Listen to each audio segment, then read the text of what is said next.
আজকে আপনাদের সঙ্গে শেয়ার করব কিভাবে মাত্র ১,০০০ টাকায় কমলাপুর রেল স্টেশন থেকে সূর্যাস্ত দেখতে চলে যাওয়া যায় পতেঙ্গা সমুদ্র সৈকতে। হ্যাঁ, ঠিকই শুনেছেন। বাংলাদেশের প্রথম নদী তলদেশের সুড়ঙ্গ পথ অর্থাৎ কর্ণফুলী টানেল দিয়ে যাওয়ার পরিকল্পনা করি। কর্ণফুলী টানেল চট্টগ্রাম কর্ণফুলী নদীর নিচ দিয়ে নির্মিত ৩.৩২ কিলোমিটার দীর্ঘ এক বিস্ময়।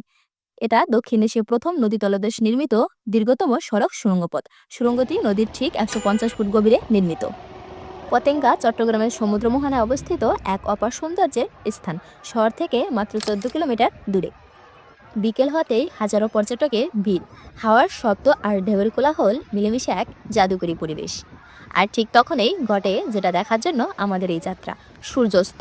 সূর্য ধীরে ধীরে সাগরের জলে ডুবে যাচ্ছে, চারপাশ লালচে আলোয় ছেয়ে গেছে, যেন প্রকৃতির নিজ হাতে আঁকা এক চিত্রকর্ম।